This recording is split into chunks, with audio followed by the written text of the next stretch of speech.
Hello everyone, Rich Nance here with your Defensive Tactics Technique of the Week. Today we're going to be looking at gun disarms. Frank, a lot of people think it's impossible to be able to disarm someone. In other words, if someone's pointing a gun to your face, to be able to somehow get out of line of fire without getting shot and take that gun from the person, especially when, bad guys aren't always indexed, their finger may be in the trigger. So how is it possible for that to happen? It's just action versus beats reaction. That's just how it works.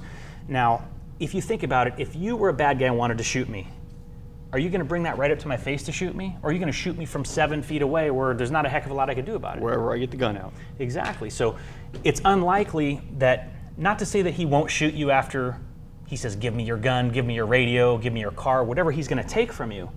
He may still shoot you, of course. But if his intent is to shoot you, he'll have done it at the first opportunity. If his you sole won't be intent. having a conversation. Exactly. His sole intent. So in other words, he's placing himself in a reactionary mode. So he's the one that's allowing you the benefit of acting to where now he's going to have to react. It's the whole OODA cycle, which I can't explain in 2 hours. We'll have a different training video about Boyd's cycle. Yeah. So anyway, if that gun is up here, there's a lot of techniques that are being taught, but a lot of them, there's really no consistency to them. In other words, one I've seen that's a very valid technique against a gun pointed at your face is to bring your hands up while simultaneously lowering your center of gravity. And I don't know if you're grabbing here, it really doesn't matter, but coming to this position, that makes sense. And it's a very valid technique in that situation. But if you screw up, which you might be a little nervous if someone's pointing a loaded gun at you, I think. A little bit. So if you screw up and go, oh my God, oh I remember, and you come down here, you better hope that that trigger doesn't get pulled about the time it's going past your head. So we need to have something that works regardless if he's holding it right hand, left hand, to our head, to our stomach, whatever. And this is one of the techniques that I've come up with that, that seems to work really well in a lot of different situations with only slight modification. And we'll look at it with your finger in the trigger. Go slow, go slow, go slow. Okay, so what I'm going to do is I need to get out of line of fire. That's the most important thing. I'm going to have my hands up, because why would I have my hands here and then move from there when I can get my hands up, which is a normal reaction. Please, don't shoot, don't shoot. Hey man, whatever you want, I'll make sure you get out of here okay. Go slow. As I start saying things to you like, whatever you want me to do, if you start responding to that verbally, that's my cue, because it's going to take you a little second if you're talking to shoot. And I'm going to use that to my advantage. What do you want me to do? I'll do anything you want. As you start to say something, boom, I do 2 things simultaneously. First thing I do is move my body out of line of fire. And then I'm also moving the weapon away from my body. Notice where I'm grabbing here. I want to grab the wrist like this. I don't want to grab here because he can reorient the muzzle to me. I don't want to grab the gun because he can push, pull, or whatever and pull it right out of my hand because he's gripping the part that's intended to be gripped. So what I'm doing is I'm coming here, boom, I'm out of line of fire. Now I'm going to reach on top of the slide like this. Now what does this do? Remember to go slow. This prevents the weapon from firing multiple times. Depending on the weapon, it may fire once, depending on the condition of the weapon. But I'm out of line of fire. If it goes off, I'm not in its path. Now I'm going to bring this gun into my body like this so I have more leverage, and also it prevents him from being able to just step around and be able to orient that toward me again. So again, I'm here, I'm going to pull this into my body, and now I'm turning. Put your finger in there, Frank. I'm going to go super slow, I promise. Now watch what happens to Frank's finger as I start to rotate this gun in his hand.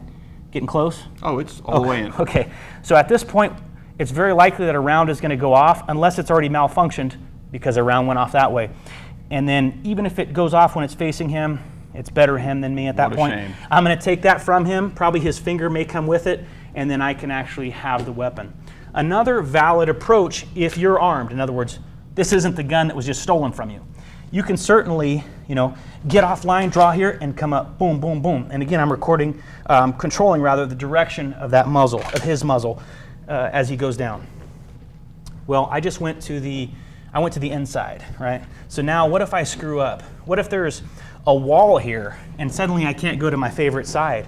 You have to be able to do the same technique in a different direction to make it work. So if that's pointed at me, again, I went this way last time, so now I go the other way. Boom, I'm coming here, I'm still reaching on top, pulling into my body. Watch how I turn with my whole body here. And what I'm doing is I'm moving the gun, the grip of the gun in his hand. I can fully extract from there and strike, or we'll go super slow with this. I can effect a takedown by, as I'm here, emphasizing this forearm to forearm strike, stepping out of the way here, and taking Frank to the ground. Fortunately, the gun didn't land on his face that time. If it's a bad guy, so be it. Also, now we have a revolver, and just to give you an example of the universal aspect of this technique, as I'm getting offline in here, I grip the same way, only now instead of controlling the cylinder, the slide and preventing it from cycling, now I'm controlling the cylinder, which is going to prevent it from turning. The only way this would fire is if it were a single action revolver and it were cocked. Short of that, this is just useless to you with me holding the cylinder. So from there, the disarm is exactly the same. It will still take his finger off if you go this direction. You'll still extract it fully in the other direction. This technique works if he holds it to my head, right? If I'm sideways, move my head out of the way. It's a concept. It's the principle that's going to make it work. It's not too specific on how you're holding the gun and everything else, which makes this technique pretty good. One caveat is that just like if you're fielding a baseball, if it's above your waist, probably fingers up is best, but if it's down low, it gets really awkward. Try to use fingers up, so just turn your fingers down. Same with this. If someone sticks a gun into you here, it's the same principle, but I'm going to use a fingers down approach. Here, here, and coming this way with the gun.